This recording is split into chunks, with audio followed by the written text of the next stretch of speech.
सूर्य देव जी की उत्पत्ति। भगवान सूर्य देव की वजह से ही पृथ्वी प्रकाशवान है। सूर्य देव की नियमित पूजा करने से तेज और सकारात्मक शक्ति प्राप्त होती है। सूर्य देव की उपासना करने और जल अर्पित करने से जातकों पर उनकी कृपा बनी रहती है। सूर्य देव स्टोरी। हिंदू धर्म में सूरज को देवता का रूप माना जाता है। भगवान सूर्य देव की वजह से ही पृथ्वी प्रकाशवान है। मान्यता है कि सूर्य देव की नियमित पूजा करने से तेज और सकारात्मक शक्ति प्राप्त होती है। ज्योतिषियों के अनुसार नवग्रहों में से सूर्य को राजा का पद प्राप्त है। विज्ञान में भी बताया जाता है कि बिना सूर्य के पृथ्वी पर जीवन असंभव है।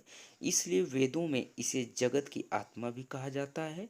लेकिन भगवान सूर्य देव की उत्पत्ति कैसे हुई, यह सवाल सबके मन में आता है। पंडित इंद्रमणि घनश्याल बताते हैं कि भगवान सूर्य देव के जन्म को लेकर कई पौराणिक कथाएं प्रचलित है। आइए जानते हैं सूर्य देव के जन्म से जुड़ी कथाएं।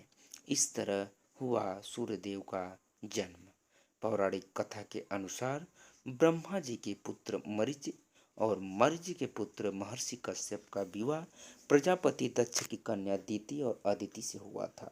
अदिति इस बात से दुखी थी कि दैत्य और देवताओं में आपसी लड़ाई होती रहती थी।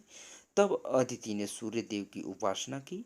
उनकी तपस्या से प्रसन्न होकर सूर्य देव ने पुत्र के रूप में जन्म लेने का वर दिया। कुछ समय बाद अदिति को गर्भधारण हुआ, जिसके बाद भी उन्होंने कठोर उपवास नहीं छोड़ा। महर्षि कश्यप इस बात से चिंतित रहने लगे कि इससे अदिति का स्वास्थ्य पर बुरा प्रभाव पड़ेगा। महर्षि कश्यप ने अदिति को समझाया। तब उन्होंने कहा कि संतान को कुछ नहीं होगा, क्योंकि ये स्वयं सूर्य स्वरूप हैं। कुछ समय पश्चात तेजस्वी बालक ने जन्म लिया, जिन्होंने देवताओं की रक्षा की और असुरों का संहार किया। सूर्य देव को आदित्य भी कहा गया, क्योंकि उन्होंने अदिति के गर्भ से जन्म लिया।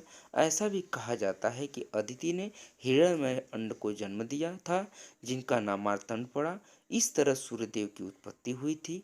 धार्मिक मान्यताओं के अनुसार प्रतिदिन प्रातःकाल सूर्यदेव की उपासना करने और जल अर्पित करने से जातकों पर उनकी कृपा बनी रहती है। तो सूर्य भगवान जी की यही कहानी है, यही जन्म की उत्पत्ति है इनकी। जय हो सूर्यदेव महाराज, सूर्य भगवान की जय हो।